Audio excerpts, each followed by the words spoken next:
So he's like, yeah, let's go outside. I was like, no, I'm sorry. Like, I didn't mean to offend you. Like, I was trying to be, like, very, very calm. I'm, like, freaking out. Like, his coach came over and, like, pulled him off. I was on the way to the bathroom. So, like, I get in the bathroom. I'm you know, had to relieve myself. So I'm putting toilet paper down on the seat. And I just hear the bathroom door, like, bang open. And I'm like, oh, my gosh. Like, it's this dude. And so I turned my head. As soon as I turned my head, he kicked the stall door in. Were you taking like, you were like... I was like, about to. I was, like, putting toilet paper. Yo, imagine you're just fucking sitting there on the throne. I'd actually probably, like, I was terrified, bro. Like, bro, have you ever had the stall kicked in on you? Not, like, in a serious way. It's a vulnerable position you're in. Like, I was just in a corner of the stall.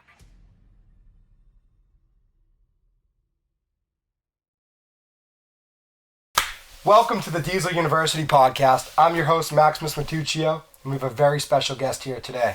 I'm Stanford football commit Braden Marceau-Olayinka, and I'm, just happy to be here, man. Just staying Diesel on the Diesel University podcast. Yeah, Diesel, keep it Diesel. Come on now, Hell yeah, we got the wristbands. We sold out, but you know what?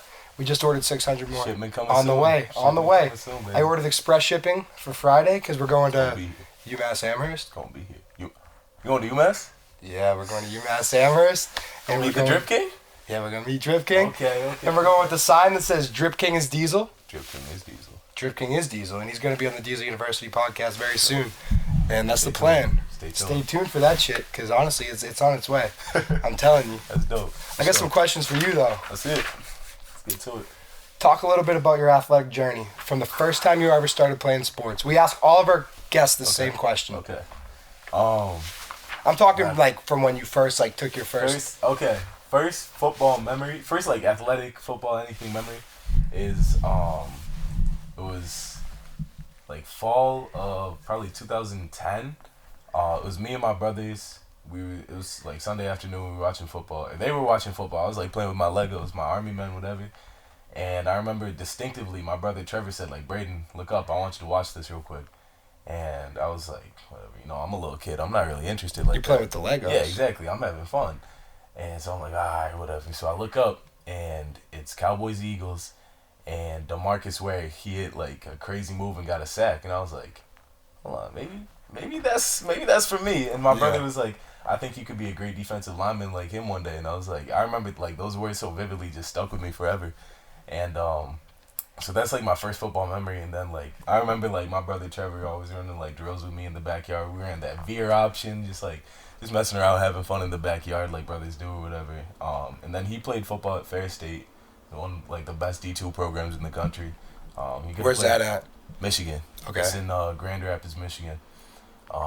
Lesson to everybody: keep your grades up, because he probably could have played at like Penn State, Central Michigan, Eastern Michigan. Like he had all the athletic talent, all the athletic capability in the world to do so. Just I think he had like a 2.4, 2.5, and that doesn't gotta have the grades. Gotta have the grades. So you think that inspired you a little bit? Definitely. My mom was always big on like when she saw what it did to my brother Trevor. Like she was like, yeah, I can't let that happen again. You know what I mean? Yeah. And, like obviously it wasn't like her fault, but as a mother, like that's like a responsibility that you claim. Yeah. And like so she always pushed like academic excellence on me, and like there's definitely times when it's hard, but you gotta embrace that, and that's part of being part of having like high academic standards. So it's part of it. Yeah. Sure. And then from there, I picked up all sports. Played soccer, played baseball, like little kids do. But I think I really got serious about football in middle school. So seventh grade, I broke my tibia the day before football practice started, and it like devastated me. Like I remember driving home from school, like seeing all my friends out on the field, like playing football. They're having fun, they're getting better, and I just felt so dejected. I felt so lugubrious, for lack of a better word. Okay, I like that. Lugubrious. Google it. It was hard to watch everyone else kind of like live out what I wanted to do, and so I think from that day, I was really determined to just get back out there. I was in a full cast up to here, like mid thigh. I shattered my tibia. But like as soon as I got that off, I was like ready, doing drills, trying to get back in shape, just getting ready for football the next season, the 8th grade year. So 8th grade year came around, having fun with football. That was fine. And then freshman year, that was kind of like boots on the ground, hit the ground running. Just getting right after it. Yeah. And then sophomore year, COVID year, that was hard because we had a very talented team that year. There was a lot of great players, and I was really fortunate to be able to be the only sophomore on that team that started. And so that was a really special experience and opportunity for me to be able to kind of play with the older guys and get their leadership, and also be like a role model and kind of a leader for the guys in my grade as well. Yeah. So junior year came around, a bunch of those guys graduated. We had, a subpar season. We went 3-8. So that was really tough. But I think a lot of our guys kind of took that on the chin and just rolled with it, and because that's the only way you can't dwell on that one bad season. And though it may not have been reflected in our record this year, I think we took a tremendous step forward as who we are in our identity and as a culture, trying to put a winning culture back together in Melrose. And it's been a great journey football-wise, but, still so much more to come, more to conquer. Nah, Melrose is a pretty legit program. I mean, I just remember being younger and, watching, did you, go to, the playoff games when you were younger, dude? Yeah. Tewksbury and Melrose had some battles. I don't know what year it was, but I just remember being young and, watching Tewksbury and Melrose. And, we had that story. Our head coach, one of his cousins is y'all head coach. And so... Wait, really? Yeah. I don't know which one, but if you ask y'all coach about Coach Morris, one of y'all probably know. But I remember he was telling us, I think it was 2015, something like that, way back. They had a headline in the newspaper. It was Tewksbury out Melrosed Melrose or something like that. And so that was the big bulletin board material going into our game. So it was crazy. There was a lot of emotions from him. All the guys were kind of gathered together. Y'all ended up edging us out a little bit, but it's all right. Sometimes that's the way the cookie crumbles. Good competition. Y'all fought hard. A little bit harder than us, so I deserved it. It's all right. I mean, it was a consolation game. Consolation. I would have liked to be in a better game at that point.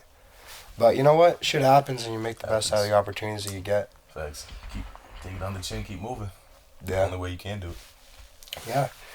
All right, so can you talk about what the college recruiting process was like for you? Yes. Okay, so last season, like I said, we had a bad season, so our Thanksgiving game was the last game of the year. And I spent probably 5, 6, 7 hours just sitting, my laptop in my lap, I was just in the recliner, watched every single game all the way through. And I just I was so heartbroken about the way that the season went that I was I'm ready to move on to college now. Yeah. And so I just put together a ton of my highlight tape, looked through all the games, made sure it was all perfect. And then over the next few weeks, so this was late November until late December, I just sent out emails.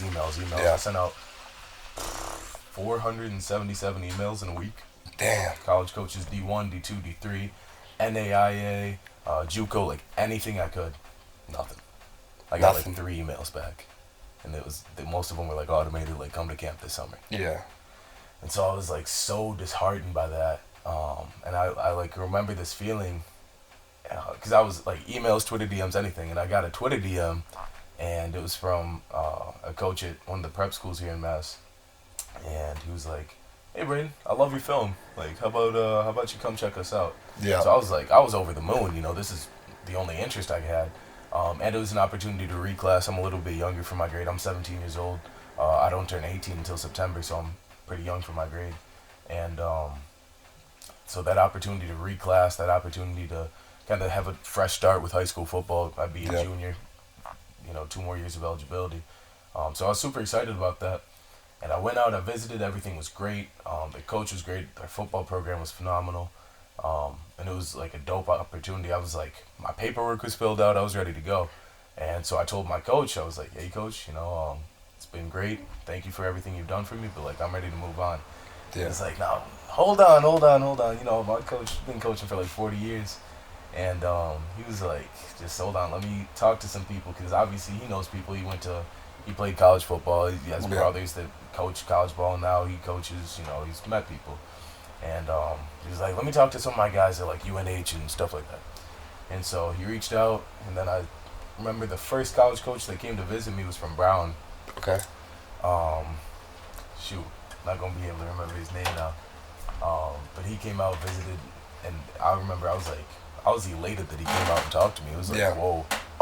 And so I was ready to go to this prep school, and my coach like reached out, and so made a few connections, and I remember getting my first offer. It was from UNH, and like that phone call. Actually, I talked to him a few days before, and he was like, we think you're a great player, and we're just about ready to offer you. We think you're a CAA level player at the least. I was like, wow. Like, I was sitting outside the weight room. It was snowing. I'm in, like, shorts, but I'm, like, super excited about this phone call. And he was like, yeah, and we'll be in touch. And I was like, did I just get an offer? And I, like, called my brother. I talked to my coach. He was like, I don't think you got the offer, but, like, maybe soon. I was confused. So they followed up a few days later. They offered me. Great coaching staff. And so then that was on a Monday. And then Wednesday I had a visit to junior day at URI. All right. And so as soon as I got there, that day was cold too. With the wind chill, it was like -10. It was freezing. And we had to go watch an outdoor practice. It was my mom and I. It was real chilly. And as soon as we get there, they were like, yeah, we're ready to offer you a full ride too. So now I'm up to 2 offers. And just like a month ago, I was like, full ride is crazy schools. Too, yeah. bro.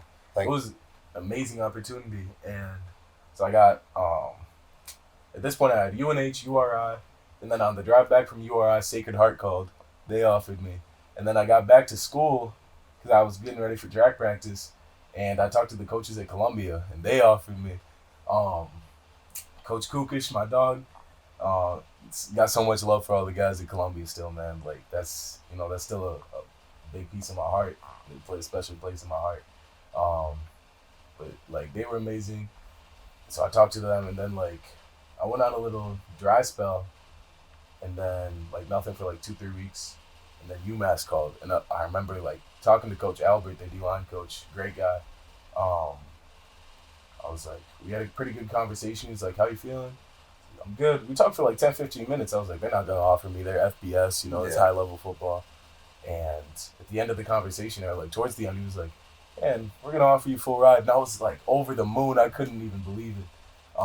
It was UMass is crazy. Just being from like living in Mass, like, I mean, even if like they're not that legit of a program, like that's still fucking the highest level of football. That it was crazy. Like I couldn't believe. Like I remember I was looking at the phone ring, and I was with some of my friends. I was like, I had to get some space because we were at track practice, and I was like, they were like, who is it? I was like, UMass. He was like, you think they're gonna offer you? I was like, nah, no way UMass offers me. Like, and then they did. I was like, it was crazy. So I got UMass was 5, and then from there they kind of just like kept coming, and it was so amazing. I just remember like last spring, every single weekend I was on a visit somewhere, like Brown, URI, UNH, Sacred Heart, Bryant. Like I was just all over the place, and it was so busy, like such a busy recruiting process.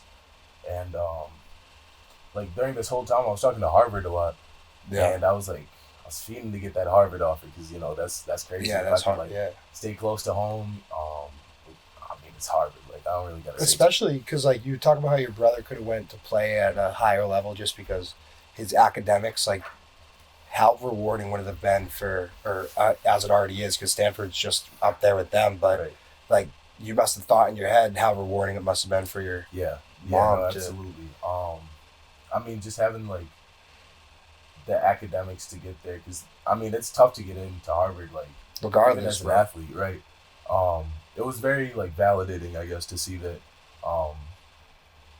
I'd put myself, or like I'd been put in a situation where I could have that type of opportunity. Is crazy. Like I mean, you also put yourself in that opportunity too. I mean, you're the one who's putting in the work. Yeah, no, absolutely. In the weight room and in the classroom. So much support. Like my mom, obviously, God blessed me in this, amazing opportunity. But like support from my teachers, like helping me out, like that means so much. Like that means so much more than I can even like express to them, because that's been super real. Like very accommodating teachers at Melrose. And I think that's pretty across the board. Not even like for me specifically, for athletes specifically, but like the teachers at Melrose want to see you succeed. And that's been like something I can't even express my gratitude enough for. But that was amazing. And so Harvard and I, we had been talking for a while. And I was just like waiting to get this Harvard offer. And over time, it low-key, like, it made me start to feel some type of way, like, they don't really want me, that I'm kind of just like a backup guy to them. Yeah. And so I camped at Harvard, and I got my offer that day. It was July 9th. And at that point, it had got to a point for me where I was like, it felt like I was getting led on for a long time. Like, I started talking to them in February, and it took them until like July to offer me. And like, you see these other, like, granted, they were the first visit I went on, and like not a lot of people really knew about me then, so I get it. You have skepticism, but as more and more stuff started to kind of unravel, I thought they were gonna offer me, especially because we were in frequent contact. It wasn't like they forgot about me or anything, and so I kind of built like a resentment of sorts towards Harvard, and then I during this time I've been to Columbia a few times, and so I talked to the coach at Harvard, and he was like, when do you want to make your decision? I was like, probably, sometime after the season. I want to see, everything I can get before I want to make an educated decision. And he was like, yeah, no, your spot's probably going to be gone in like 2 weeks if you don't take it. And I think that kind of was the breaking point for me, where I was like, yeah, I'm not doing this. So I committed to Columbia. I was very happy with my decision. Like, being in New York City, that it was amazing. Harvard seems like they've been fumbling the bag with recruiting recently, bro. Yeah, it's crazy actually. We got 2 safeties from Harvard that flipped to Stanford. Yeah, AM was one of them, right? Yep, Aaron Morris and Shea Osharika, kid from Georgia. He's a stud. Yeah. But no, it's like, as much respect as I have for them as a coaching staff, and obviously they built a great program, it's just the way that they recruited didn't appeal to me. Yeah. But I mean, they're the most prestigious school in the world. But it seems a little bit deceptive to like be like, oh, your spot's gone in 2 weeks, but we've just made you wait this many months. Like what does that say? That was a lot of what I was thinking during that time. When I heard that, it really kind of it really helped me make my decision. You know what I mean? Because it's like, I mean, my final 3 options were, some of my final 3 were Columbia, Holy Cross, and UMass, and then Harvard was looking at like 4 or 5. Yeah. And so it was like, dude, this thing's like, I don't know what the hell. Fix it. Yeah. But no, just kind of seeing like, yeah, like you were saying, like they made me wait like 5 months, and then I had like 2 weeks to make my decision. It was difficult, but I was super happy with choosing Columbia. It was absolutely great. Built a phenomenal relationship with some of the players, the coaches, the recruits. Like, I was talking to one of the coaches. They were like, "Yeah, you will bring in like 5 or 6 of these guys. Probably more than that, to be honest. Yeah. You got 21 guys or so in that class. Like so many of them, I built a personal connection with, and obviously I flipped to Stanford, but I still have so much love for those guys and want to see them succeed so badly, because like those are my brothers. I built a really strong bond with them, being able to meet so many of them.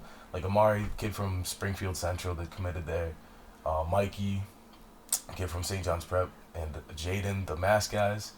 It's supposed to be us 4 mass guys, but like I said, God had different plans for me.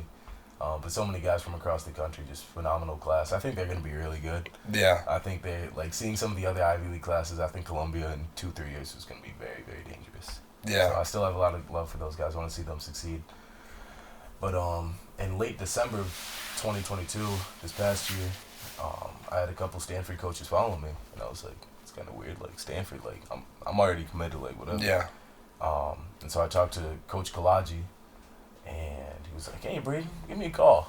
I talked to him. He was like, yeah, really like your film. You're a pretty good player. And I was like, thank you, Coach. Like I don't know why he's gassing me. Like, maybe he's about to leave, like, get a different job somewhere, and try to set up relations, whatever. And so, like, a couple weeks later, he came out to visit. And he flew out here to visit you? He flew out to Melrose to visit me.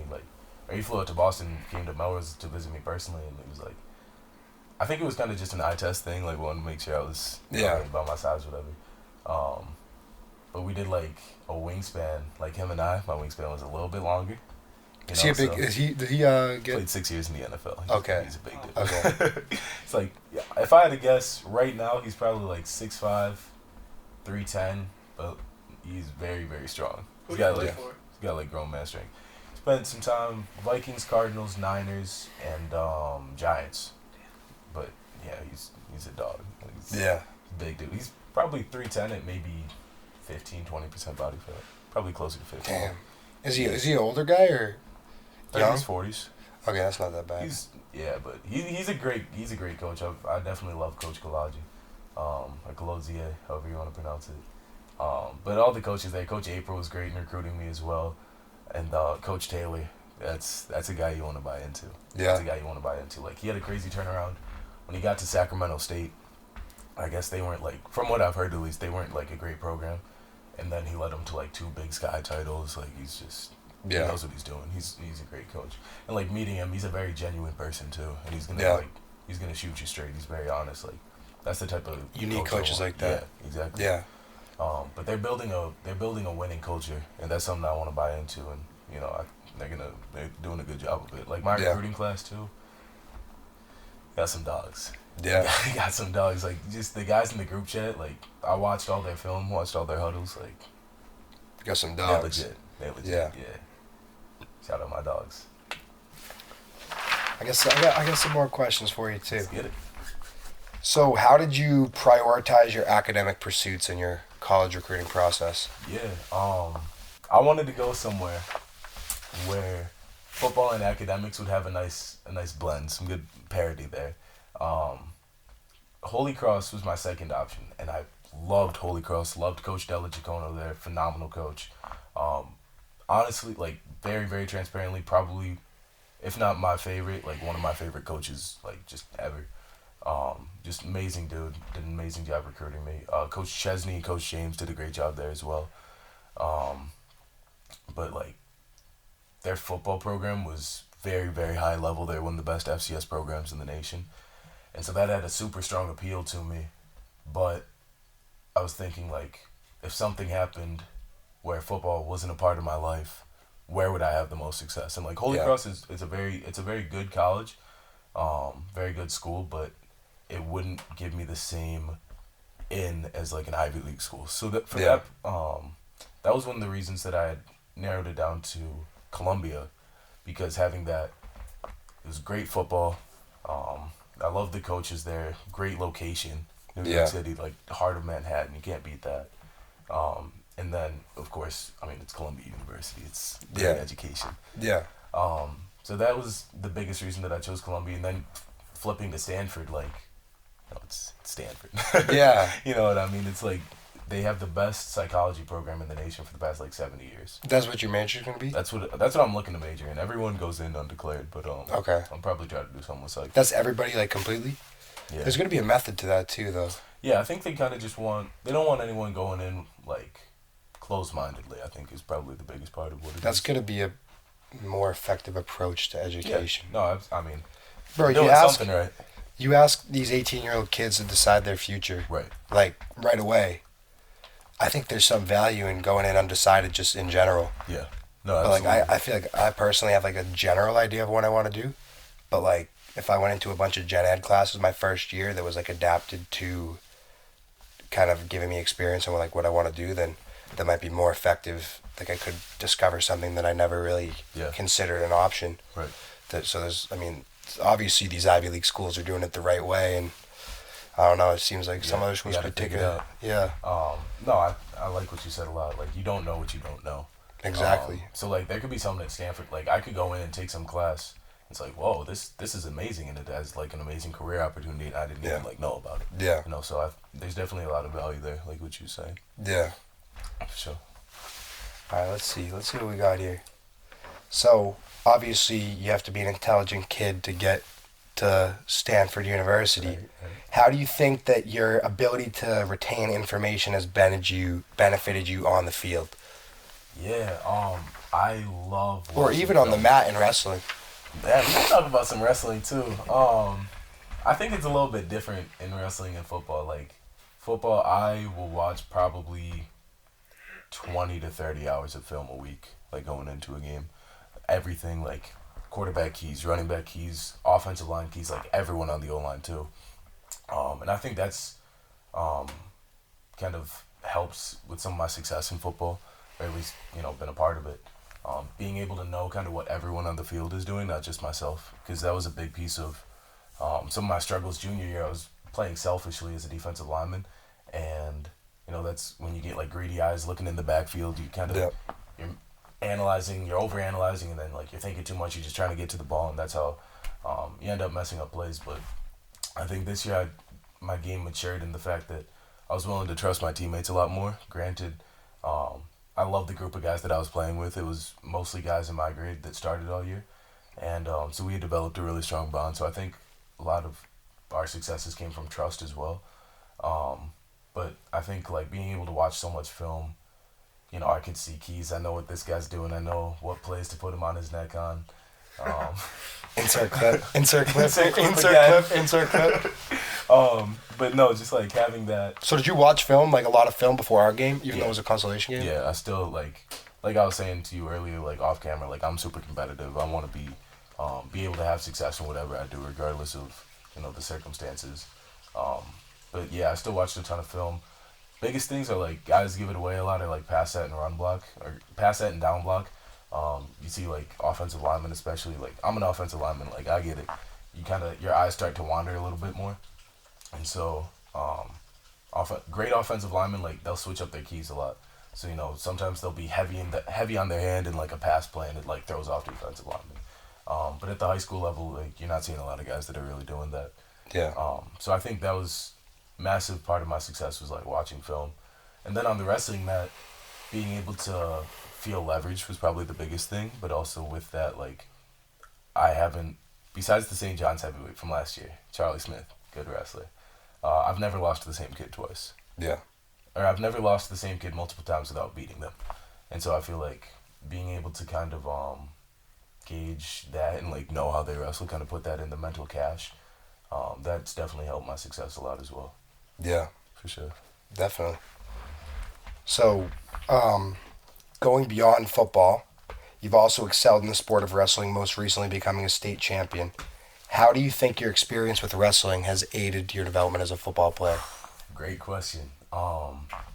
Wrestling, like kind of the like common saying or whatever is like wrestling helps you with football because like your leverage and like your functional strength.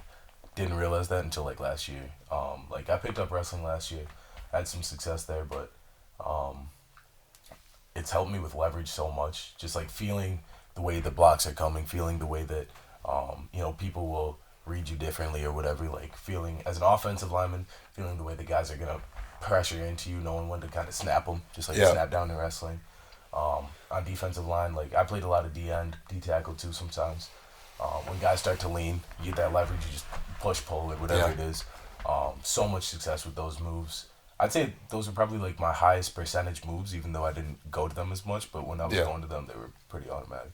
Yeah. So wrestling has helped me so much, and then functional strength too. Like, there's muscles that like I didn't even know I had that wrestling like showed me I had. Like, it's crazy like what it teaches you about your own body, and just like being able to get more muscle activation with that type of stuff is like crazy. Yeah. I'd highly suggest like for everyone that plays football that doesn't do anything in the winter wrestle. It's so beneficial. Yeah, I wrestled for a little while, and then, I mean, at a certain point, I just didn't really find it like necessarily beneficial to me in my like certain situation. I know I got a lot of shit from this kid for it. I got a lot of shit from my other friends. I was called a lot of words that I don't want to say right now because, you know, we're clean. True. Diesel University. Diesel University, yeah, we're family friendly. You know, we do our thing. Charge me a free zone. Nah. We don't like Yo, why would you even say that, bro? Idiot. Yo, if you throw that at me, I'm putting you on your neck again. Yo, I'm actually gonna stand up and go over there. Cause Dad's about to be here. Don't walk in front of, walk in front of the camera. Yep. Yeah, because that fucking worked, right? You kidding me? This kid's a jabroni. He is. But you know what? Let's talk about the word jabroni. He's a guy. He's a guy. He's a guy. He's been the guy for a long time. You are the guy, man. He lives. He's always there. I mean, he is. I mean, whether it's good or fucking bad, he's always there. He's always there for Yo, that might be the most disrespectful compliment I've ever heard. You think that's disrespectful? He's always there. That's mad funny. I'm gonna start saying that to some of my friends. You're always there. Not like there for me, just you're always there. I like that. Always. You're always different. fucking there. That's different. I like that. It's creative. Insert clip. Insert wrestling clip. Oh, fuck. Oh, that's good. Nah, James, I feel like I'm clowning you a little bit too much. Sorry. James, we love you, man. All right. He's got to get me on the podcast. I love that. True. Yeah, we support the U.S. military. Bingo. my friend James here, who's interrupted the podcast a few times today, is going on his way to be a U.S. Marine in the summer. So give him a round of applause for that at home, Put the phone down, give him a round of applause right now. Do it. Hell yeah. No, actually, seriously, do Semper it. Fi. Semper Fi. Hell yeah. Semper Fi. Hell yeah. Camp Lejeune, let's go. All right. So your high school wrestling coach, Larry the Legend Tremblay, The legend. just recently surpassed 800 wins in his 40 years of coaching. That's nuts. Only the second coach to ever do so in New England history, throughout all of wrestling history. Nuts, bro. What do you think the importance of good coaching is in a sport, especially in individual sports such as wrestling? That's a great question. Larry, Coach Tremblay, Larry the Legend, whatever you want to call him. He's a man of many names. He has been a absolutely phenomenal coach. And, the thing that, made me so happy to see, just a couple weeks ago at States, he won Coach of the Year right after we won, States. And they handed us the state trophy. And, everyone's happy about that. And they handed him Coach of the Year. And, it's only one Coach of the Year. It's a big trophy. Tossed the plaque aside. Handed, and he celebrated the state trophy with the guys. And, he's a player coach. And he's been so, he's such a genuine guy. And he's so, he loves his guys. He loves his guys. We had alumni that he's coached from Winchester and from Melrose, both, they come into the room, they still drill with us sometimes. It's been amazing. We got a guy at Brown right now, Hunter Adrian, and he's wrestling there, and coach lets him come back into the room, and it's there's no other sport. I couldn't come back next year and be hey, Coach Mo, you need an assistant. It's not how it works. But Larry's he loves his guys, and anytime anyone needs something, he's there for you. And so when you have that type of guy that you that's your ride or die coach, that makes you want to fight so much harder for him, because it's he doesn't really get mad at you when you lose. It's just a general sense of disappointment. And Yeah, because he expects highly Exactly. of you. He has respected highly of probably thousands of kids over the past 45 exactly. years. Exactly. It's just there's this standard of excellence, and we all kind of know it, and he doesn't even really have to say it at this point. His aura precedes him. We all know kind of what we're signing up for when we wrestle. 4 state championships in 5 years. One of them was the COVID year. So it's he's always been that guy. Players coach, loves his guys, and people just I'd go out and die for him. That's bold. That's the type of energy he puts out, and it's just I love wrestling for him. It's been an amazing 2 years. I wish I had more, but Yeah. You live and you learn. On to 2020. On to bigger things, and I'm sure he's very happy to see you going on to these big pursuits. Absolutely. So going beyond just coaching, how else have you received support in your athletic journey? I know you talked about sitting in negative 10 degrees with your mom at URI. I mean, that seems like good support system right there. Gosh, my mom has been incredible through the recruiting process. So much just so much effort from her. It's been amazing. Every weekend, I couldn't even drive yet, so she was driving me everywhere. She was taking time off work to take me places. And trips aren't cheap. You gotta take. She had to get money for this, money for gas, money for food. Sometimes we had to stay overnight places. Just so much, effort from her, and there was never really any complaints either. It's just been absolutely incredible. Everything a son could ask for, and his mother. So appreciative for her. She didn't have to. She could have just said yeah, go with a friend. Yeah. Or, yeah, figure it out with the coaches somehow, or I'll get you down there somehow. But every weekend for 3 months, she was driving me somewhere, and it's been amazing. Even just going to Stanford a few weeks ago, or about a month ago at this point, she had to take time off work to go. Actually, what's crazy? Last year she had a surgery, a small little procedure, and 2 weeks after her surgery, she was back driving me places. My brother had to take me to Columbia the first time. But after that, she could hardly walk, and she was still taking me places. That type of stuff, Mom, I love you. Just it's been so amazing. So appreciative for her. But then outside of that, like you said, coaches, teammates, always pushing me to be the best player I could be. And of course, God put me in this blessed situation. Yeah. No complaints. It's all Definitely. Definitely. You just gotta, to understand the sacrifice that your mom has made for you, it just makes you want to strive for excellence so much more, because you know the position that she has been able to put you in, because like obviously you've put yourself in a certain position to a certain extent, but like if it weren't for you being able to get to these schools, like where would you be? Like Exactly. Like my mom, I made my mom a promise one day. I was in middle school. I said, Mom, because growing up, especially in Michigan, we didn't really have like money. We were like really struggling. Um, but it actually might have been in Michigan, like elementary school. Football, football comes around. It's like $300-$400 to pay for it. I said, like, Mom, one day you're not gonna have to pay for my football, and like, she makes me emotional thinking about it. Like, I got to that point. Where I paid her back in that promise, and it's like, that's been amazing. That was like, I remember, because one of the things at Columbia, they don't do full ride scholarships. Ivy League schools don't do full ride scholarships. So at Stanford, that was one of the biggest appeals, that it was full ride. yeah, So I remember like telling my mom like about that moment that we had, and it was crazy. So that's been absolutely amazing. It's been dope. my mom told me that if I got a full ride scholarship, she'd buy me a moped. There you go. But I didn't get a full ride scholarship. Fuck, that moped's waiting for me somewhere though. I'll tell you what, it's at the dealership right now. There you go. We didn't Got bank your name on on it. it. Max. Yeah. I see it. It was good, boys. Toodles. James is leaving. Bye, James. Ice your Live neck. podcast. Ice your neck. Oh, okay. See you, boys. See you, James. See you, Have a bro. good one, man. Take care. You too, man. Good dude. Good guy. Good guy. Good guy. He's the guy. He always means well. He always means well. He's always He's there. always there. He is always there. He's always there. He is. He is. Oh man. All right. So I read, my facts might be wrong here, but I read that you grew up with 5 older siblings, I do. who 4 of which played college sports. Yep. See, I got my facts right. I do. Did his research. I did do my Universities research. legit. It's legit. Yeah, so growing up, I grew up with 3 of my siblings. The other 2, my dad's kids, I wasn't really close with it like growing up. But they both played. My brother Ben, 6'7", and Megan, 6'4". They played basketball. Your and- sister's 6'4". Yeah. That's crazy. Yeah, she's tall. She's a tall. That's crazy. Tall young woman. She plays basketball. She played basketball at no, she played volleyball at Occidental. Ben played basketball at Northern Arizona.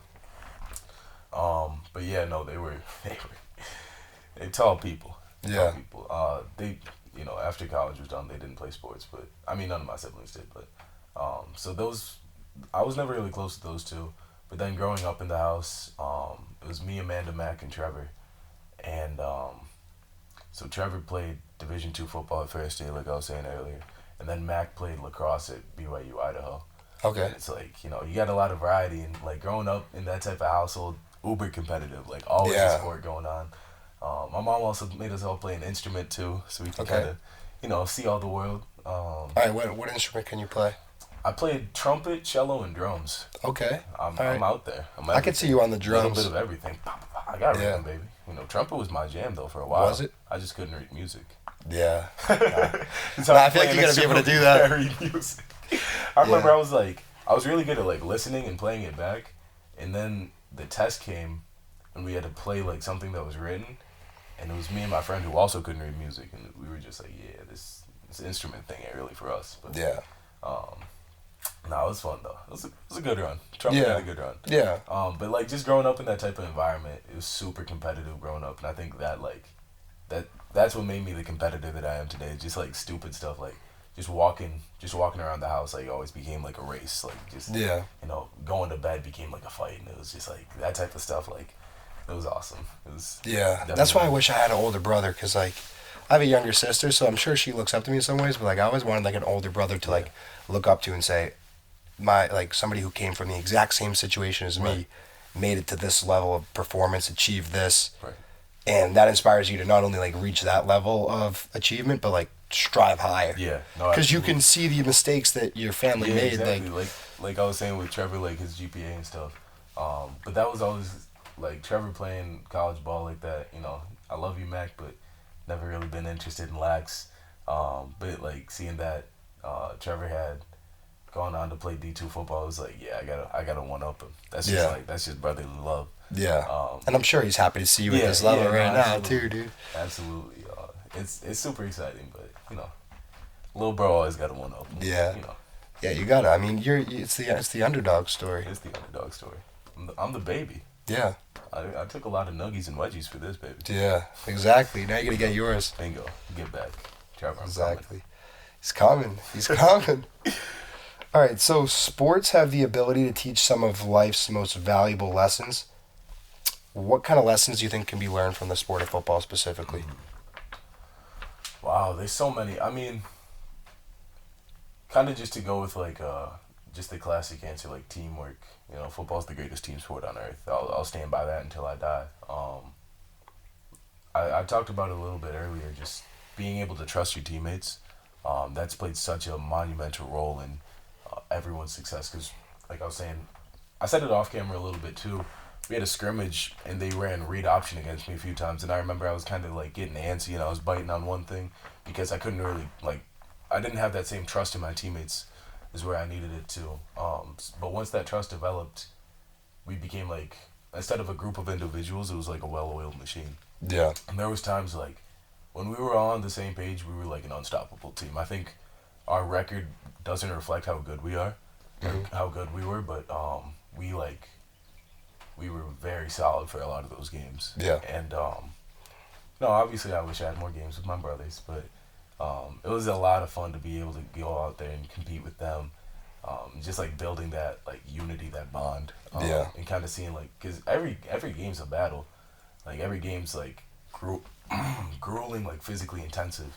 So it was just like super difficult, but having that, building that bond, building that brotherhood, like starting in the summer even, like going out, you're lifting, and then you're running, and you're lifting again for the second time that day, and then you're installing like 2-a-days, just all that stuff. Just it builds. It sucks, but it builds you guys so much closer as a family. Yeah, So I definitely. think like building unity, and like cooperation skills are probably the biggest skills that I learned from football. Yeah. I mean, just, amongst so many other things. yeah, just like the general hard work of it too. Yeah. I mean, I feel like that's more of a lesson that's learned from wrestling, Mhm. because like in wrestling, it's just you Yeah. versus you. Yeah. Like that's the type of shit that like when shit gets really tough and like just life in general, like even like now in life when I'm like starting to take steps towards my future in other ways, like not necessarily with football, but like my brain just like makes relationships to football, Yeah. like in ways that I did not expect it to. Yeah. Like it's a weird concept because I've somewhat let go of like playing football and now I'm trying to pursue this and like interacting with. I want to like have an impact on like young athletes. That's what I'm trying to do.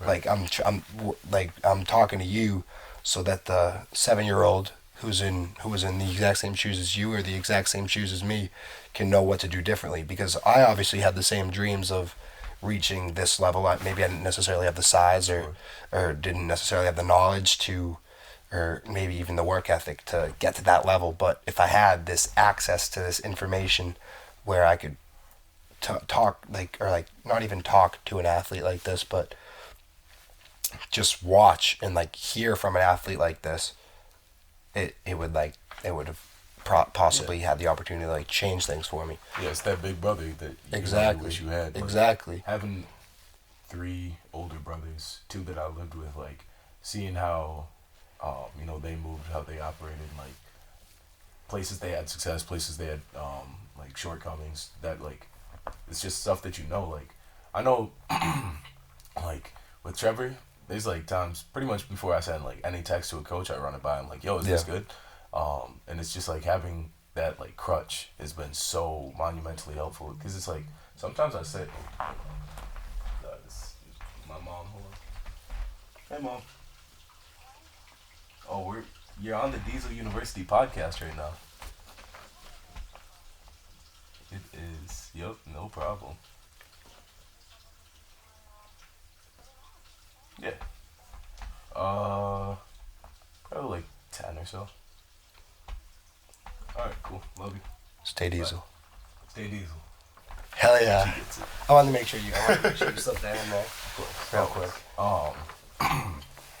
Like I was saying, like having that crutch, like in Trevor, just been so helpful, and like you were saying, like trying to be an older brother, like for the younger viewers and stuff. That's amazing. Even for like younger teammates, how have you interacted with younger teammates to help them get to the level that you're at? All the young guys in Melrose know what's up.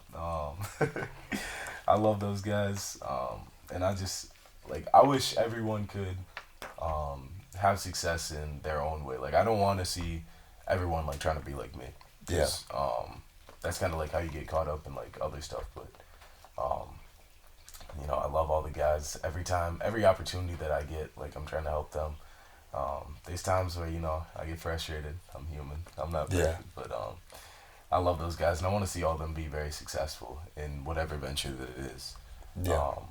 You know, in football, always trying to teach them like stuff, moves, and that I've like trying to show them where I came up short and how they can prevent that, or trying to show them like where I had success and how they can kind of envelop that. But also in wrestling too, I think my guy Scotty, my little drill partner, it's been great kind of like working with him. It's almost like I'm an assistant coach. Like I get to work with him all the time, and it's his first year out. Yeah. And so I'm Is he a freshman? Teach him. Yeah. Okay. Yeah, he's a big old freshman, 6'1", Yeah. 220. Is that the kid that James wrestled, or? No, it's the kid. That kid, he's not. He took a step away from the team. Yeah. But Scotty, I think Manny pinned him. But Yeah. you know, his first year. It's just a cute little freshman boy. Do you see some of yourself in him? Yeah. Oh, yeah. Like crazy. I remember last year when I first came out, I was just like so lost and like, not that Scotty looks lost, but sometimes in some of his matches he looks lost. You know. Yeah. It's part of being a new wrestler. But like teaching him some of the stuff that I had success with last year, and like seeing him do it in matches, and he's made my job easy, like being a mentor to him, because he listens and he's like very coachable. You know, he's got some of that competitive spirit in him too. He doesn't. Yeah. You know, sometimes there's times in practice where I'm beating up on him and he'll give it back to me, and it's like, all right, now we got some good competition. But I love coaching, or I love, you know, mentoring and working with him, leading him. You know, and I think he's gonna be really good. I think he'll be a problem in the heavyweight division next year, and then his junior and senior year, I'm expecting big things from him. So Yeah. it's gonna be fun to watch. That's good. Sure. That's good. There's a lot of value in, because like you like if I see like a little like glimmer of myself, because like I feel like there are some things that I could have done differently in terms of my development as an athlete, because I only started like taking my training like very seriously like going into my junior year, which is like now I'm like taking my training more seriously than I ever have, and then I think back, I'm like, imagine if I gave this, imagine if I knew had I known what I know now, things would have unfolded somewhat differently for me. No, absolutely. But then I also have this platform that I'm creating to say, hey, here's what I know now. Here's what you can do differently. Here's how you can take steps towards bettering your future. Because what am I going to... I gain this information. I'm not playing sports anymore. Right. Why wouldn't I try to reach out to athletes? To hold it in, yeah. So, yeah, like that's one of my big things is trying to develop the youth. I mean, our quarterback, our freshman, or our sophomore quarterback, he struggled a little bit this year, but, like, I knew what he wanted. Like, I knew his goals. I knew... I'm sorry. Because I'm trying to piece it together. Like, I'm trying to... It's just, like, he has a great work ethic, and he's tough, and he's a smart kid, and he's just words. He's got it. He's got it. And he's developing the skill and the experience. But, like, this kid fucking works his balls off. He's 160 pounds, benching 225 as a sophomore. Beast. He's got it. Like, he's got it. And he's somebody that I want to work with in the future, too, because I think he's going to develop into something really special. His name's Vinny Ciancio. I know he's watching right now, too. He's a good kid. He's a good kid. And I think he's going to go places. I think he had a touchdown against us. He might have. There was one play, the first play of the game, that little throwback screen. That was a dive, Vinny. I saw that. Right over my head. It's all right. Sometimes you got to put it where you can't get it, you know what I mean? Top shelf. Game respects game. Game does recognize game. Did you sack him in that game? Yeah, twice. No, once. But I had a hit on him, too. Because you hit James with that little hezzy move? True. I hit James with anything. Insert clip. No. Other clip. Third clip. Insert third clip. Fuck. We'll find other clips. We might have to insert the TikTok. Insert that TikTok. That'd be that'd be like... I feel like that might... Yeah, it might cross a line. Yeah. We'll keep... Is there a line? With James? Probably not. I don't even know if there fucking is, dude. He's He's just always there. He's always there. He's always He's fucking there. always there. Shit. Inevitably. Indubitably. So you're gonna play D-line in college, right? Yeah. But you also played offensive line in high school. Yeah. What do you like playing better? Honestly, like, I love defensive line. And it's like, I way prefer defensive line, but like, playing O-line in high school is pretty fun because it's just... 97 pancakes in your high school career. Saw that statistic. It is research. I did do my research. Playing O-line is fun. Getting a pancake's a good feeling, baby. You know, it's just... There's techniques and stuff that I have on offensive line, like with the throwing off the keys, like little tricks and tips that kind of I picked up on. Like, I remember Taylor Lewan. Like, I remember watching a ton of his stuff. Like, he was super influential. Bussin' with the boys? Bussin' with the boys, baby. Hell yeah. Diesel University is somewhat Bussin' with the boys inspired. True. It's about. Hell yeah. I mean, we're just talking to athletes. That's all we're doing. Athletes being athletes. Yeah. Guys being dudes. Facts. Respect it. I like playing offensive line, but playing left tackle, there's just so much like pressure, and it's such a unglorious position or inglorious position. It's just like I don't know if I could do that in college, but yeah. There's a couple schools that I had the option of playing either. For the most part, I said like defensive line across the board because I do love playing defensive tackle, defensive end too, but. There's something real rewarding about getting that sack. Yeah. You know, instead of not letting one up, that's cool. But getting that sack's a lot cooler. Yeah. Do you feel a lot more pressure playing defensive end? Because I played defensive end, and I feel like when I moved inside in my senior year, it's like I got the handcuffs taken off, and I could just play football like in the way. Really? Because I don't like outside contain, man. I fucking hate it. I hate it. Well, I hate it because I don't have that extra step. Like I'm not quick like that. Well, stick me on an island with your team's best player and let's go to war. Yeah. And y'all got me with that edge. It was one of the last plays of the game there in like toss or something. But for the most part, I love being out there. I feel like going inside, I kind of get the handcuffs put on because that's where you see all the double teams. Hold on, cut that. I don't hate double teams. I mean, they're just not fun. Yeah. I don't love taking on the double team, but I'll do it if I have to. Gotta get low and split that shit. Gotta get low and corkscrew it. But no, I like defensive end mostly for like pass rush reasons. Yeah. Like in high school, you have a lot more freedom. Just working on stuff that you see. Yeah. That's why I like playing D end, but D tackle, I feel like there's a lot more. Maybe prowess in the position. You have to be very fundamentally and very structurally sound. Defensive tackle is not like an easy position. Defensive end's a little bit more glorious. It's a little like of a prettier position because you get the fun outside rushes. You get some of the stuff that flows back. But defensive tackle is a real tough, gritty position. Looking forward to it in college. Yeah, there you go. Be a grind. You gotta make that readjustment, right? Did you play D tackle at all in high school or not really? Yeah, I played a little bit. It's not that I wasn't having success at D tackle. It's just that I wasn't needed as D tackle as much as I was at the end. It's about the team at the end of the There day. you go. Whatever's best for the team. Exactly. Team player. Hell yeah. All right, let's see what else I have. I have one more question. Let's get it. So I remember when I first DM'd you, I was talking to you about making steaks. Oh yeah. And I don't understand how. Look, 6'3", 260 pounds, and you told me that you don't like steak. I don't like steak. Alright, so growing up, like we never like had steak money, and so, it's just something now about seeing the hemoglobin gush out of a steak is just not appealing to me. If You like chicken though? I love chicken. Bro, dude, I got my guy Chandler. Shout out Chandler. Chandler. I was talking with Carol about Chandler actually. Chandler, he makes some steaks. Like he will make I'm you a willing steak. to give it a try. Bro, you have to. Trying steak for the We'll first get you time. we'll get you on another podcast. This is a good bid, man. Listen to this. D1 athlete, try steak for the first time on Diesel University podcast. That's good, man.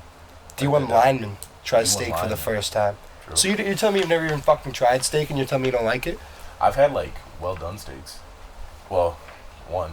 And I was like, this is gross. You had a full steak. I got like halfway through. It was gross. Bro, what? Like this is mind blowing to me. There's something about So okay, steak so that how did you become 260 pounds without ever eating steak? they chicken? did. Bro, I gotta be 280 to go to. The coaches at Stanford want me at 280. Nah, we're gonna put you onto some beef, bro. Nah, no, I do eat a lot of like chicken and rice. All right, so what about a cheese? What about a hamburger? I love it. I love hamburgers. Okay, so it's the same shit, Medium well at the very least. Like I will not eat a medium hamburger. bro. My nana won't eat a medium hamburger. Yeah, your Nana's a G. Nah, she kind of is. She knows Though. what's up. She does know what's up. Shout out Nana. Shout out Nana, Nana Sue. She's Sue. great. Bingo. But yeah, dude, I It's just just something about like seeing the. See, no, because ground beef is different. Like ground beef, the reason steaks are okay if the this is culinary information. The reason steaks are okay is because when they sit out, it's okay to not cook the middle because like the bacteria doesn't get in on the inside. So like okay. you can sear it and like the bacteria on the outside dies off. But when you ground it up, the bacteria from the outside gets inside. So it's like not safe to eat ground beef. It's not that well done. So you don't eat ground beef, Nah, I do. It's just well done. It's got to be cooked. bro. up. You just gotta like. I'm just hearing excuses I'm willing right now, to bro. try a steak on the Diesel podcast. Diesel University. Let's do it. Let's set it up. I'll have Chan make you a steak. All right, we'll figure it out. I'm a little Chef busy Chan. next week. No. We'll figure something out. It doesn't have to be now. It doesn't have to In be the works. tomorrow. It doesn't have to be next week. But you're eating a fucking steak on the Diesel I'm University more than podcast. happy to have a steak prepared and served to me. Hell yeah. Let's do it. All There right. you go. Chicken and rice. Chicken and Nah, I've rice. always been a big kid. You saw that video I sent you as a running back. Yeah. That was funny. I was like 6 inches and 50 pounds more than all the other kids on the field. And Last King 2, I was Last King 1. You feel? I walked so he could run people over. Yeah. Just saying. You walked over people so he could run people over. Something like that. Something like that. Yeah, dude.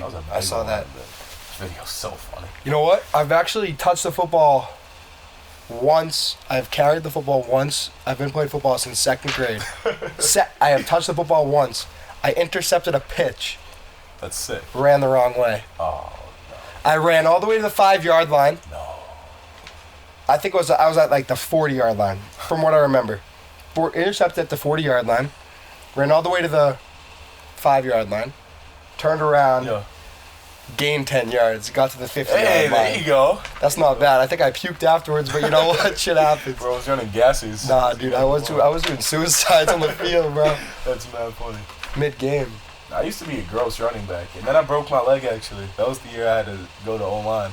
Because in a wheelchair, like, you can't lose weight in a wheelchair, you know what I mean? I Nah, got you fit, can't maintain. And I was slow after that. Not that I was, like, a speed demon before, But that could have honestly benefited you, because maybe you wouldn't have been athletic enough to be a running back, but for sure. the athletic running back who gets bigger and Bingo. Bro, that's what I be talking about in heavyweight. Like, I'm still a running back at heart. I'm a 170 at heart, baby. yeah, It's, like, same thing in, like, football. It's just, I'm an athletic big guy. yeah, Still a running back deep down. deep down, like way deep down Way at this deep down. point. Yeah, you gotta get past some stuff. But Yeah. I'm a running back. Nah, yeah, Somewhere down there. just a running back playing on the line. Bingo. I begged my coach for 2 years to give me a seam. Didn't Like left tackle, like, set and then go. Never did. Never did. Never got the ball in high school. I recovered a fumble, I think. Okay. I have some passes broken up. All right. Yeah, I saw Pass break, 11 no. pass break, something like that. Yeah. Do Dude, this research. I'm telling you, bro. I Do do this my research. I like this. You know Nardwar? Yeah. Oh, no. I'm like Nardwar, bro. Nah, Nardwar's crazy. I have a cartoon character on my blanket at home. What cartoon is it? If you're Nardwar, you'd know. 5, 4. Nah, you're a SpongeBob guy. No way. Yeah, I'm no guilty. fucking I way. have a SpongeBob blanket on my bed right now. That's fire. That is actually fire that you guessed it too. Nah, I don't sleep with a blanket. Really? Nah, I sleep on like a concrete slab. Alright. Yeah, that's what we do at Diesel Bro, University. Yep, that's Diesel. Yeah, that is That's Diesel, bro. Sleeping on a concrete slab with like a couple leaves as a pillow. I respect that, man. Yeah. I respect that. Like a big leaf as like a. No, we don't actually. No blanket. No blanket. Nah. I usually just hold on to the heater. Yeah, Like like a big bear blanket. hug it, bro. Yeah. That's how I get my warmth. And then Shit's I hard to come by nowadays, It is dude. hard to come by. Yeah. You only have so many blankets in your life. Why waste them in your teenage They years? come and go, yeah. Well, I don't even like sleep with her. Yo, Sleep when you're dead, baby. yo, wait, what? Why waste them in your teenage years? Yeah, the blanket. Yo. You think about it, it's the same thing with like breaths. And girls too, bro. And girls, true. And like food that you eat. Blankets are like girls. Blankets are like girls. You gotta finish the sentence. You gotta make the analogy. Finish the Well, analogy. you said you gotta finish, so I was a little confused. No, not like that though. Family friendly podcast. Yeah, we're family friendly. Yo, what you think about this whole centerpiece here we got? I actually like this. Is this what my voice keeps echoing off of? If Yeah, I talk too loud? Yeah, definitely. Probably. I actually do like this though. Can I take this off the handle? Or would that Yeah, be- bro. No. This is the diesel, bro. That's what I'm saying, the bro. diesel, I And then we got a gas like a 1950s gas can More right diesel. there. More diesel. And I then respect this. I had this sign printed at Endicott College Shout for out Endicott. $8. Shout out Endicott. We get a lot of Endicott followers here. I mess with this. Yeah, dude. It's good I quality. might get one of those for my room. You For should. my dorm. I can Hook it up and I'll put it I up can in set the you up dorm, with bro. that. We can customize a little bit too. Ooh, get my face like right here. Yeah. Can I be the guy holding the dumbbell? Yeah, bro. Bet. We can insert your hand in Endicott. there. Endicott. Set it up. Good shit. Did you talk to Endicott at all? Did you email them? Nah, I didn't. Because, bro, it was weird. Like, I didn't even talk to that many D2 and 3 schools. Because, like, by the time that window for them to talk to me kind of opened, it was, like, weird. Because I was already getting D1 stuff. Yeah, so It's like, you weren't even paying that any attention. It was weird. There was actually a couple schools. I won't say the names, but, like, they were like, yeah, we would offer you, but, like, we saw your other offers and you're not going to choose us. So Yeah. I was like, I had 3 schools like that. It was like, I mean, at least I I they're would being have ran up my realistic. numbers at least. Yeah. Trying to There get you 24 go. for Kobe. Yeah. R.I.P. Kobe. Would you get 23? 22. Princeton too. I have a vendetta against Princeton. Do you Only really? Ivy League they didn't offer me. They didn't even talk to you? I talked to them a lot actually, and then one of their coaches, he was supposed to come out and visit me, and he was like, "Oh, sorry, I can't make it this week actually." I was like, "All right, fine." Then a different one of their coaches was like, "Oh, I'm supposed to come out this week," and then he had like a family emergency. I was like, "All right, like I get that," and then after that, nothing. I was like, "Wow." I even DM'd him. I was like, "Hey, I'm making my decision soon. Like, if you guys want to throw your name in the hat." Never even visited. It's cold. It's kind of disrespectful. It's kind of disrespectful. I mean, You're going to have to get back when you guys play them. Nah, Columbia does. You guys won't play them? Stanford's Pac-12, baby. Oh, shit. Didn't do enough research. Nah, you know what? I'm not even... I don't watch, like, college football like Nah, I that. feel you. I've been, like, an NFL guy for a long time. Me too. What's up? Big Pats guy? Go Lions. Go Nah. Lions. Hey, Lions go on the come up. Bingo. Lions. They are. Hutchinson. They are. For deep boy in the next 3 years. Come back to this podcast. Nah, if TJ Watt's still there, I don't know about that. Aiden Hutchinson's going to be better than TJ Watt. Nah, that's Nah, I'm bold. wild. Nah, that's I'm bold. wild. Nah, that's I'm bold. wild. That's bold. That's bold. Nah, that was crazy. I think Aaron Donald might get another one. No. He's old, man. He is, but dude, He's Aaron Donald. he's still getting triple teamed. Yeah, he's so good. That's crazy. He's insane. He's somebody who inspired me, bro. Yeah. Because what is he, like 6 feet on a good day, 6'1"? 5'11". Yeah. I'd say he's 5'11". I mean, that's how Seen him that, next to other guys. like that's dude, it's fucking legit. Like No, it's- that's hard work. that is hard. Yeah, that's Like, that's- there's nothing putting else in yourself that. in a situation to succeed. Like especially going to Pitt. Like Pitt's not. Or when he went there, Pitt wasn't like a big football school. Nah, Like it was like the opportunity he had in front of him. I don't know where he got drafted actually. Like what round? I don't think it was very early.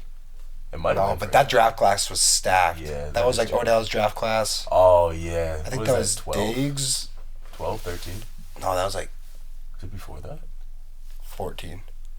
14. Yeah, that sounds right actually. That was Odell's draft class. That was Stephon Diggs. No, Stephon came in 16, I think. I don't know. I just know that draft class was stacked. Stacked, yeah. I don't remember who was in it, Play bro. that game. Should play a game. Diesel Yeah. University games. I know. I was thinking about it, but I didn't like. There's so many bits you can do though. You know. There are, but like I gotta get the right guest on. You've been good, Appreciate it. but like I don't know. Happy I don't know about you. You could help me get some other people on here too.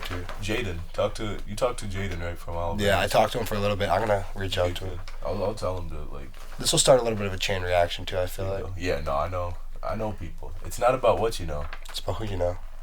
Exactly. He gets it. Exactly. Gets it. Who else do I know? I've been hooked up with some good athletes because at the gym that I work at, like this place is pretty legit. Yeah. Like Aaron Morris, he's been working out there since he came to America, bro. Like he's from Jamaica. He was playing fucking cricket in You know what's Haiti. crazy about Aaron? Oh, and I got to tell the Methuen story too. Oh shit! I'll come back to that. Aaron. So it was me. I'd been to Harvard a bunch of times, so like they didn't make me do the whole tour again, like the campus tour, when I went after the day I camped. And me and Aaron were waiting in the lobby at Harvard, and we both got our offer on the same day. From Stanford? From Harvard. Oh, from Harvard? Yeah. And like, bro, it's so crazy because like, I remember meeting him, and it was like, oh, like this guy's like cool, whatever. He goes to Lowell, like, or he lives in Lowell, and now he's like camping at Harvard. And him and I both got our offer on the same day, and we both flipped to Stanford. It was just like a crazy coincidence. All right, but this Methuen story. To the Methuen heavyweight, if you're watching this, tell him. Again, I'm sorry. Oh shit. That's where this story is going. Okay. I thought he like wronged you. I thought everybody would be like fuck you or something like that. So we get to the Methuen tournament. It's like 7, 8 a.m. It's early. You know, not everyone's in the best mood. Yeah. I'm a cheery guy, and it's not even like I'm super happy to be there. It's just that like I think seeing other people mad is funny. Yeah. Little brother antics, you know. Yeah.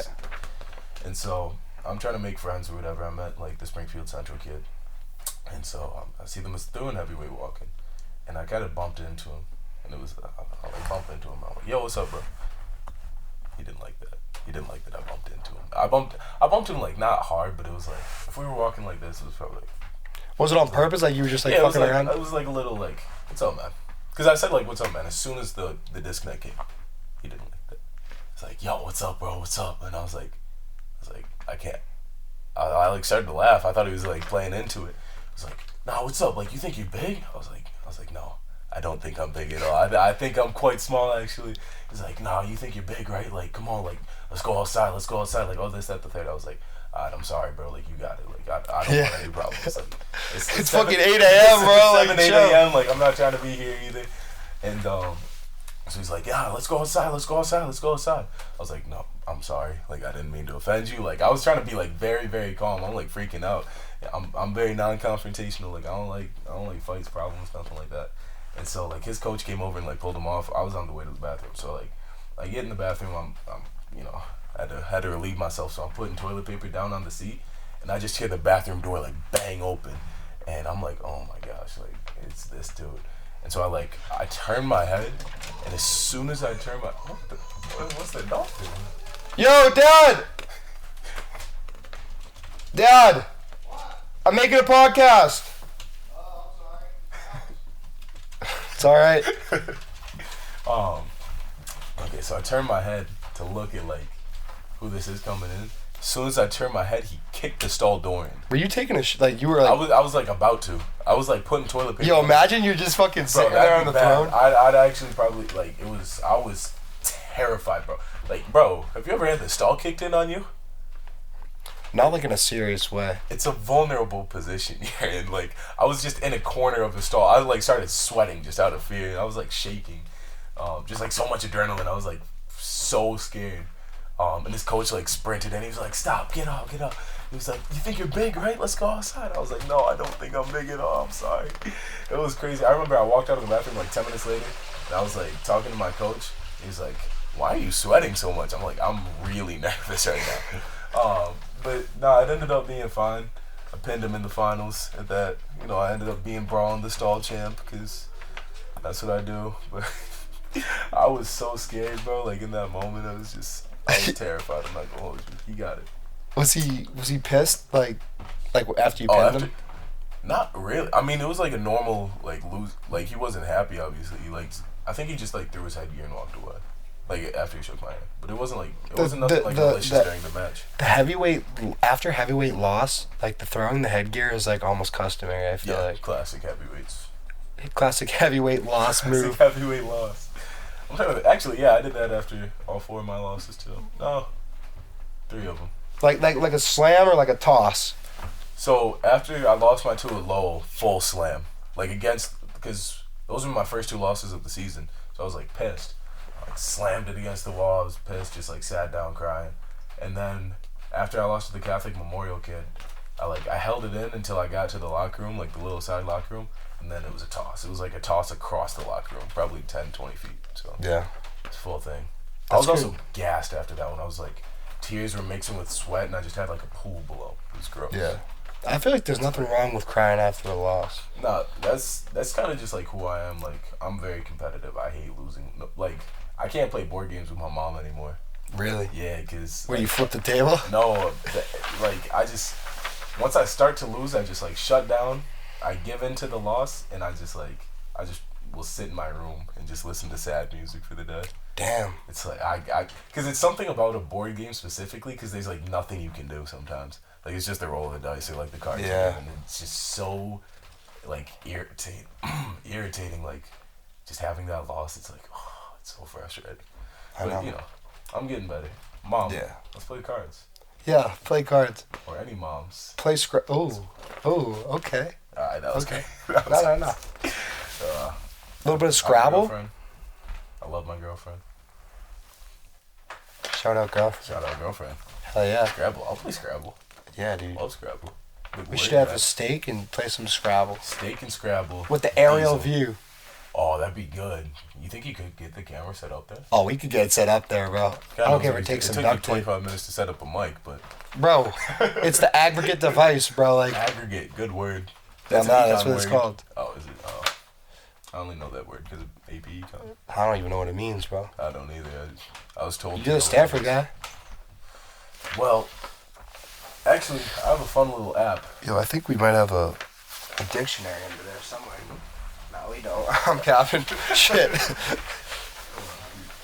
fun little app. It gives me new words every hour. Oh, shit. The word of the hour is seraphic, angelic or sweet. The child's seraphic voice matched her innocent appearance. Okay. You should have like not even said anything and just like tried to drop that Try to word in a drop sentence. something. Now, what word did you say before? Like earlier, and said that was a Stanford. Lugubrious. Lugubrious. That was fucking last hour's word. That had to have been, bro. No, it was earlier today. I'm not It was earlier. That's a good word. Ameliorate. Salubrious. Like, some of these words I'm never going to use, but it's good to have in the back Salubrious pocket. sounds like, I don't know, it gives me a bad vibe. Sounds reckless. Yeah, it does. Sounds reckless. I'm Sounds not, bad. yeah. I'm not really a Something huge we fan. shouldn't say. Yeah. Salubrious. Nah, No. I like that one, though. It's good. Start dropping that. What's it mean? Salubrious. Something that is good for you or is beneficial to your mind or body. So, this podcast, the Diesel University brand enterprise, Enterprise. is salubrious. Salubrious, It's good absolutely. for you. You know what Nourishes your soul. You know what we're gonna be? We're gonna be the next Barstool Sports. True. Cause we're gonna be. Starts in a basement, baby. Bro, Dave Portnoy, my guy, but my biggest competitor. True. He started by handing out free newspapers in Boston, Really. and I start by going college to college, spreading the word of the Diesel. I legit doctrine. think this could take off. Nah, I was I talking know to it Hampton can. about it. He was like, yeah, that has, like, good possibilities. Like, stuff people want to see. Definitely, bro. Like, cause I'm going around. Like, I have these actual plans. Like, I'm gonna do campus like reviews. Like, I'm gonna go on campus, infiltrate the campus, set up a table in front of the rec center, with a question that says, "Do you even lift, bro?" Or like some thought-provoking, like draw people towards the table. Talk to them. You know, there's like change my mind videos on like that, except not about like a controversial political topic. Yeah. It's like something that builds a sense of community and like can open up free No, I conversation. mess with that. I mess with that a lot. So that's one element of it, and then I'm going to talk to a strength and conditioning coach at a Division I program, tour the athletic facility, because like you see those videos, it's like tour in Colorado's $1.9 million athletic facility. Bro, Stanford's athletic facility is nuts. Yeah, dude, that's like I'll see if I can get you in, like, you know, not my freshman year, because Yeah. I'm going to be on the bottom of the total. yeah. That was one of the biggest things I was really impressed with. Actually, you know what's crazy? When I first got to Stanford, I didn't really like it that much. Because it's like, it's New York City versus Palo Alto, and Palo Alto is like a very, like, open, because it's like half hour from San Fran, so it's not like in the Bay Area. But like, seeing their strength and conditioning program and like the weight room on day 2 really elevated it. Like, their nutrition center is probably the size of your basement. That's It's crazy. just like shakes, vitamins, smoothies, like anything you want, protein, like everything is there. It's nuts. I got a mini fridge. That's cool. Yeah, it's cool. Like Yeah. It's like you got some Fairlife in there? yeah, dude, but we also have some like I think we have Premier Protein. We're going with the budgeted option, but protein is protein, dude. I respect that. Yeah. Protein is protein. Now I have one Fairlife, but I save it for like a Friday. Valid. It's a 42 gram vanilla. The core power. Yeah. Those are good. Those are legit. I like those. No. I like those a lot. I'm not gonna get too into it, but like those go right through me on like a Friday morning. Happens. It's bad. It gets bad. Happens. Shit happens. Body stuff. Yeah, dude. Play Facts. on words. Yeah, body stuff. Wait, what? You said before. No, I'm not following. I'm lost. No, actually, you don't want to explain it. Like he said happens. You said a word, and you said happens. Rhymes with chit. I know what you're saying. Yeah. But we're family friendly. Family Family friendly podcast. Family friendly podcast. Hell yeah. For your family and your friendlies. Or people you're not friendly Yo, with. friendlies? Isn't there friendlies in There used to be one in Stoneham. There's one in that Mexica that we just went to, Mexica Burrito Grill. Shout out Mexica Burrito. Yo, Mexica honestly saved my life. Heart to heart. Heart to heart. Paper's done. I already asked all the questions. Now this is just conversation. Just the boys. Just the boys Just guys being dudes. without James. He's not there. He's always there. But he's not there. But not physically there, but he is always there. He's spiritually here. You can. I feel his essence. I smell him. Nah, yeah, I can definitely smell him. He might be outside. Fuck. Yeah, wait, what was I saying? Yeah, friendlies. Yeah. No, Mexico. Mexica, yeah, dude. Mexica, $5 chicken burrito. That place is legit. Like that place, bulking cheat code. Or ground beef. Yeah, but you don't like ground beef, so whatever. No, I do. See, it's Santa Fe. Shout out Santa Fe. It's like Same owners, by the way. Yep. Santa Fe. Here's the play. I go to Santa Fe on Monday. Order 2 burritos. Say, can I get half chicken, half ground beef?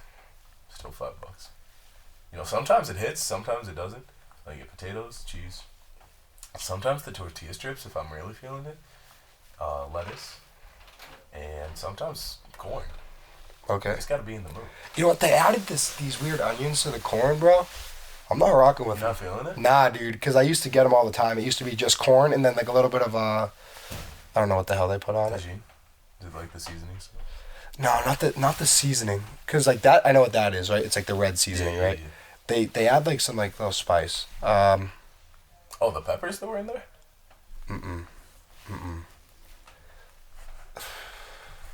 I don't know. Maybe it'll come to me. But they used to add this little like, leaf thing. And now Cilantro? Yep, that's what it is. There it is, cilantro, dude. I used to work at Mexico for like 2 weeks. We're just talking about this. Mexico's worst employee. Yeah, Happens. they get my name on the wall in the back, my picture. Don't be this guy. Yeah, don't be this guy. Check in. It's like right next to like all the employees of the month, and then it's like worst employee of all The Wall time. of Fame versus the Wall of Shame. Yeah, and the wall of fame is like full to the brim, and then it's just me on the wall of shame. Just a gray, dimly lit wall. Yeah, Happens. Hey, everyone. There wouldn't be good employees without bad employees. Otherwise, exactly. I everyone set would the just be bad standard. employees. I set the I standard. like that, man. That's different. That's Yeah, outside dude. the box. You got, The dude. box. You got to think outside of the box. Here you are.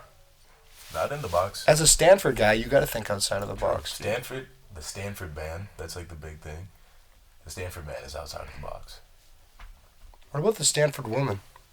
Where's she lie? Well, I'd like to think that even people that are non-binary at Stanford, even they can envelop the persona of a Stanford person. I think maybe we should be more inclusive in that term. Stanford person. The Stanford person. The Stanford individual.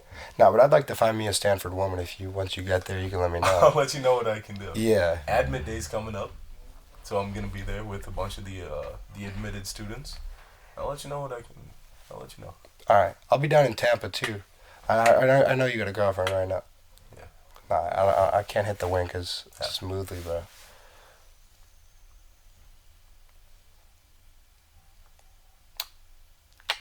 Oh, okay. I got that. Yeah, I got that. No, yeah. that was good. Okay, yeah. I'm gonna use that now. Happens. Dude, I started doing it like as a joke. I can't help myself now. Like I see someone I know in the hallway. Sometimes I even go, Is that kind of Riz? I don't know. I don't have any riz. You know how I met my girlfriend? How? I said, "Hi, I'm Braden Marceau. How are you?" No, I'm lying.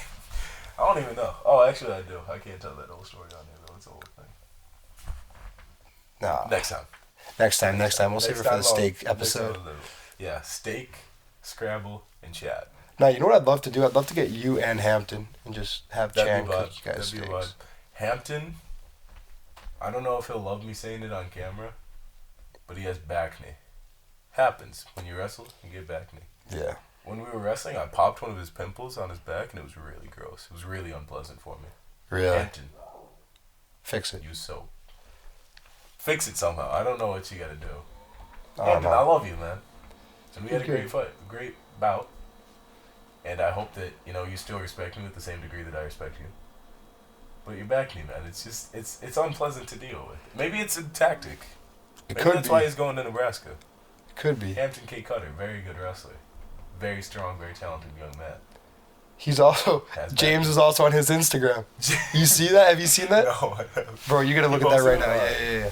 Hold on, I feel like James is gonna be pissed, see the but... dude that got slammed? Yeah. I saw that. Oh, he is. Now that I think about it, hold on. Let me take a look. See here. Oh, this is like one of his first posts too, right?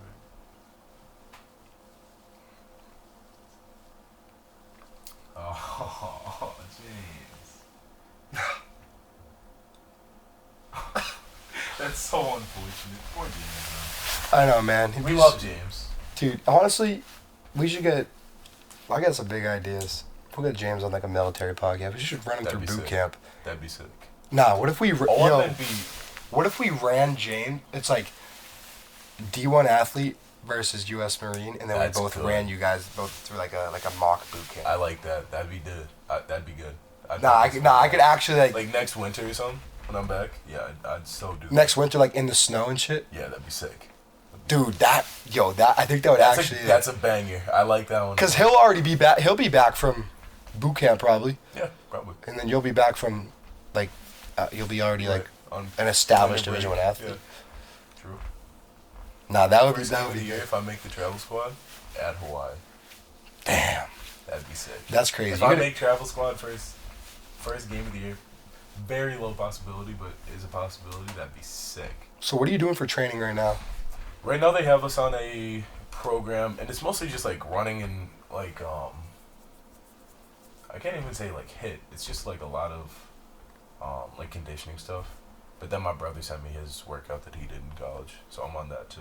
So I gotta gain like 15, 20 more pounds. You should think about coming to the gym that I work at. But it's just like so hard to get over the low, especially after prac. I'll give it a shot. Will you get me in for the free? Get you a free trial. Okay, I'll start with that. We're giving out free trials on from March 6th to March 8th. Really, That's next Monday. see what I can do. We gotta get you in, dude. I'm telling you. But They got a kid playing baseball at Vanderbilt. that's it. They got a kid playing football at Vanderbilt. They've had people go play in the CFL. People play in the XFL, I think. They sent the kid to go play offensive line at Notre Dame. That's pretty sick. Tai Chan. Yeah. I'm trying to get him on a podcast soon. He's a busy man. This is gonna be a banger podcast. I can feel it. Nah, dude, it's like the conversations. I feel like that Mexico trip before just like set the stage. Yeah, that's what I was thinking. Like we got to do Mexico before, because it's like It sets like the comfortability breaks the standard. ice. Yeah, breaks the ice. I'm vibing with exactly. Ice is broken down. Now we're just shooting the shit. that. Bingo. Questions are out the window. Just guys being dudes. Guys being dudes. Dudes being guys. Young men being young Prestigious. men. Prestigious. Studious young men. Studious. What other good words are there? Let me see if I have any. Yeah. Cash. It's me and my girlfriend. That's awesome. If it ain't snowing, I ain't going. Happy Black History Month. Oh, it's over. Never mind. Shit, it's fucking March 1st, yo. What History Month is March? Women's History Month. And Athletic Trainers Month. Athletic Trainers Month? Yeah, I think so. What do you, like, Like, that's my month, bro. for real? You want to be an AT? I'm an intern. Are you? That's dope. I'm training the Thank youth you. right now. Thank you for being an AT. No, I appreciate you. If this was yesterday, I would have said thank you for being black. But You know, gotta do what you gotta do. exactly, I'm dude. gonna go tell all the important women in my life Happy Women's History Month. Watched a video on Ruth Bader Ginsburg today. She's a badass woman. Sick. Yeah. She's fucking R.I.P. yeah. R.I.P. R.I.P. Sad day. Damn, she's awesome. She is actually pretty sweet. Nah. They said crazy, crazy groundbreaking stuff. It's dope. I know that little smirk I just did looked really satire. It's because I was thinking about the other story about Getting the a bathroom friend stall kicked in on you, or no, no, different story. Different story. The one about Oh, one. how you guys met? it's a thing. It's a whole thing. I'll tell it next time with steak, Scrabble, And Hampton Cake Hooter.